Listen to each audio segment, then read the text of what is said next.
This recording will cover Chapter 3 from your textbook, Response to Intervention and Multi-Tiered System of Supports. And yes, I will start using the abbreviations RTI and MTSS for those two subjects.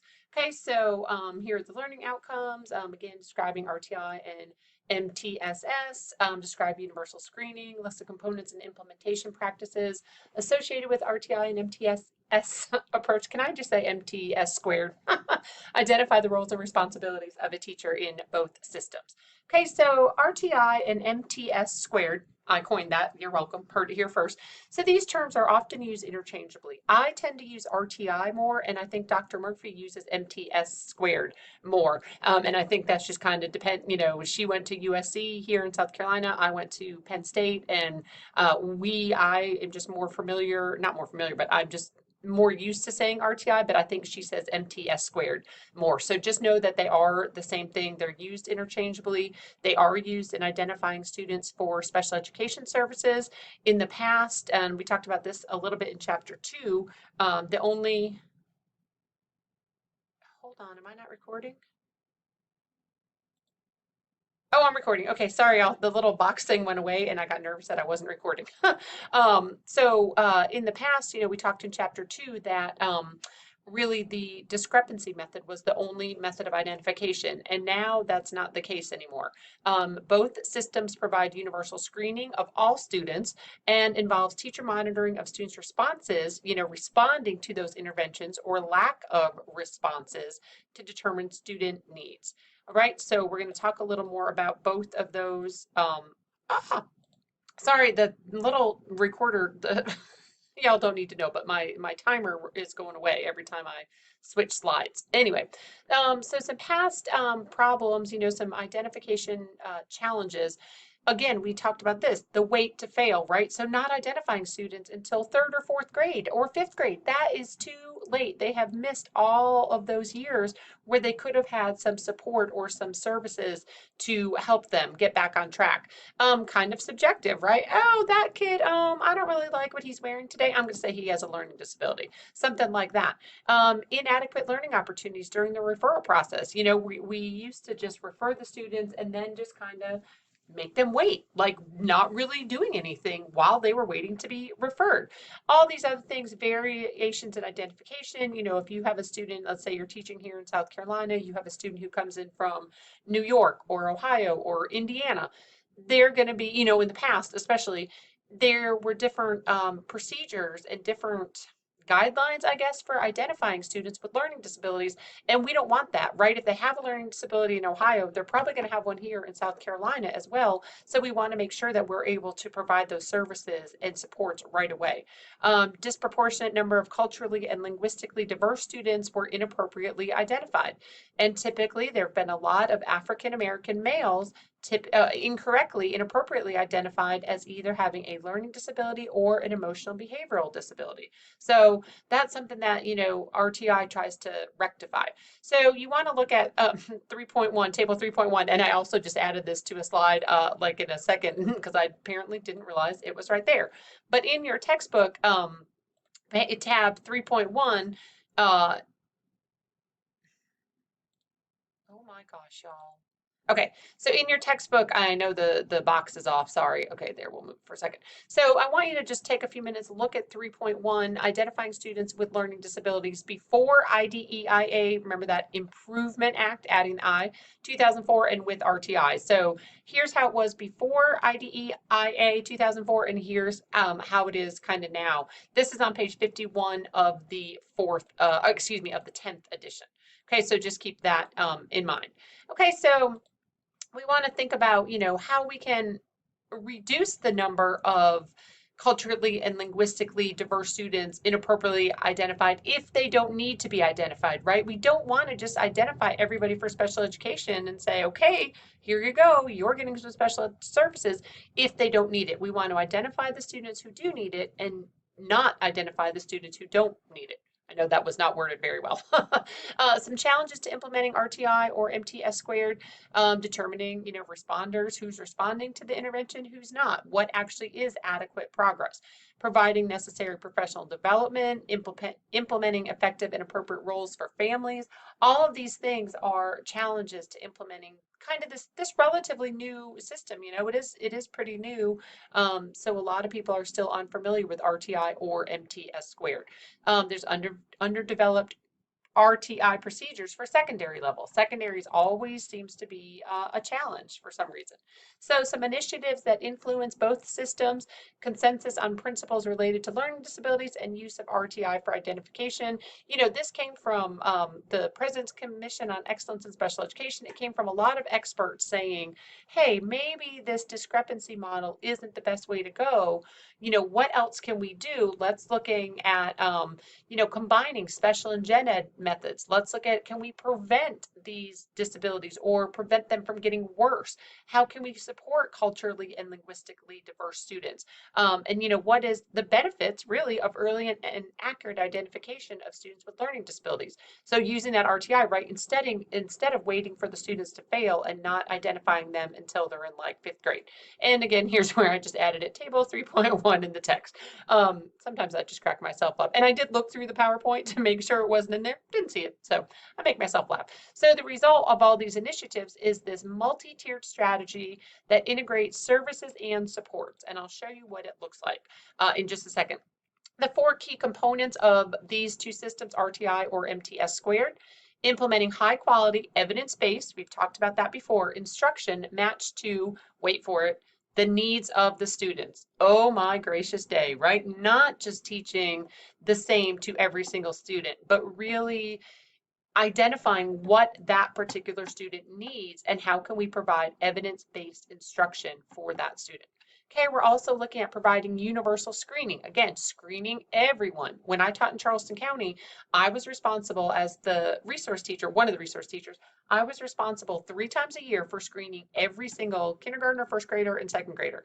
And then the other resource teacher did the third, fourth, and fifth graders. And yes, we enlisted people to help us. We couldn't test every single person ourselves, but we had to coordinate it. We were the ones who had to find people to help test and train them. We were the one who looked at the results, right? So every single student, and you want to look at, are they responding to the instruction that they're being provided with? Are they kind of responding and making progress, or are they not making progress at all?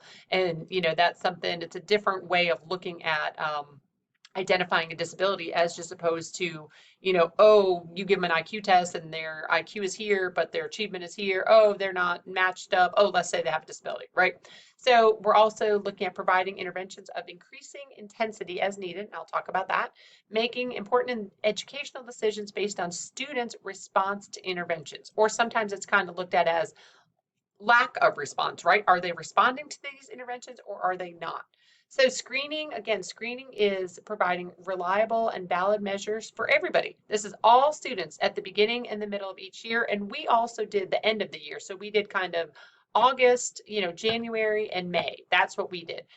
They're usually about a couple minutes each. You do have to do them individually with students for the most part, except for like writing and some other stuff that we'll talk about in later chapters. But, for the younger students, you want to look at letter naming. Can they name the letters of the alphabet? Not in order. Some of them are capital letters, some of them are lowercase. Can they, look at a picture of a cat and say, oh yeah, the picture of a cat has 3 sounds. The word has at, right? And the purpose is to recognize students with academic or behavior problems as quickly as possible and provide support starting as early as kindergarten, not waiting until 5th grade for them to fail. And then progress monitoring is what you do more frequently, more ongoing. This is typically your students, this is not for everybody, right? Progress screening is for everybody. Progress monitoring is typically for those students who are struggling to respond to those interventions or the ones who are not really showing response to the interventions. Okay, so the role of screening, again, universal screening, reading, math, and behavior. We did not do behavior in Charleston County. We did reading, and then by the time I was getting ready to leave the school, we did start with math. Few items, short in duration, conducted by classroom teacher, OC, this is different from what I did, but this is how it is now. Identify students who needs more diagnostic assessment, provides lesson to facilitate decision making, and then source of data predictive of future reading levels. You can look at where a student is, in the month of September and predict where they might be in November or December. You can use data to establish instructional objectives, and then you can look at what might need some more professional development. Okay, so then using screening and progress monitoring to make decisions. So this one was just kind of the role of screening. This is a little more specific.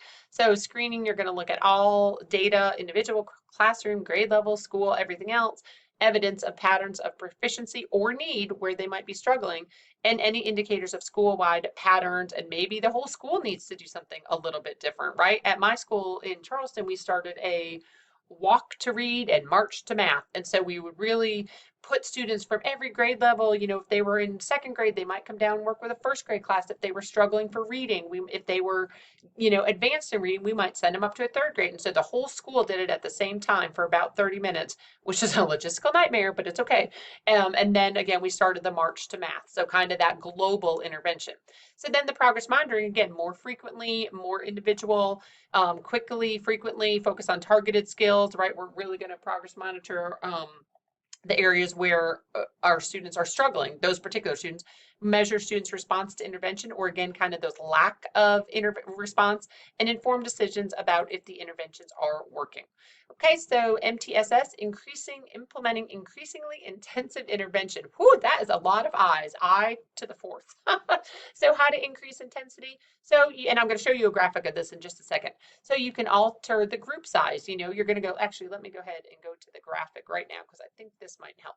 Okay, so here's what a graphic representation looks like. And this is from Office of Special Education Technical Assistance Center on Positive Behavioral Interventions and Support.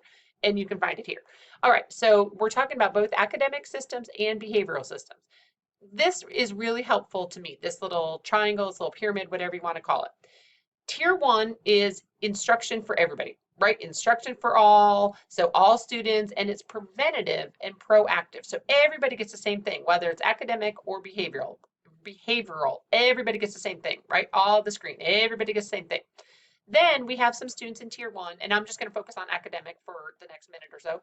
So we have a student in Tier 1, a couple students. We have maybe 5 or 6 students. We've screened them. They're showing up a little lower than everybody else. They're not really responding to just the regular instruction. So we're going to move that group of, let's say, 5 students in Mrs. Stapler's class. We're going to move these 5 students into what's called Tier 2. And move, I don't mean like physically move them, right? Special education is not a place. So, and this is not special education yet. We're still gen ed. So we're going to say, okay, you know what, this group of 5 students, we're going to provide them with Tier 2 instruction. So this is what's considered secondary interventions, and this is for some students at risk. It's high efficiency, rapid response, small group interventions, okay? So Tier 1, I always remember, Tier 1 is instruction for all. Tier 2 is instruction for some, and Tier 3 is usually instruction for one.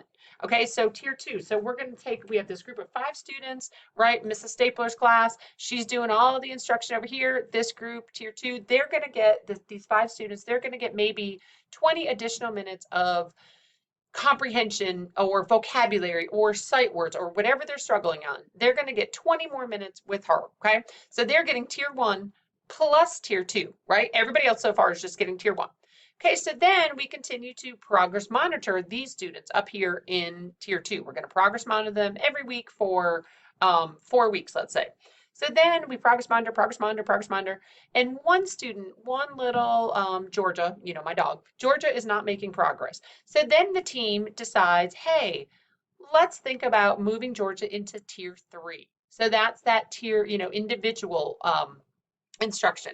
So that's where Georgia will get even additional support by herself, perhaps, in vocabulary, comprehension, whatever area she's struggling in. So she will get Tier 1, Tier 2, and Tier 3. It's very high intensity, okay?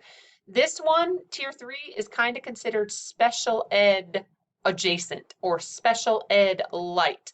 It depends on the school who provides the services here in tier three, the interventions. Sometimes it's a special ed teacher, sometimes it's a gen ed teacher, sometimes you might have a reading interventionist, and it might be that person.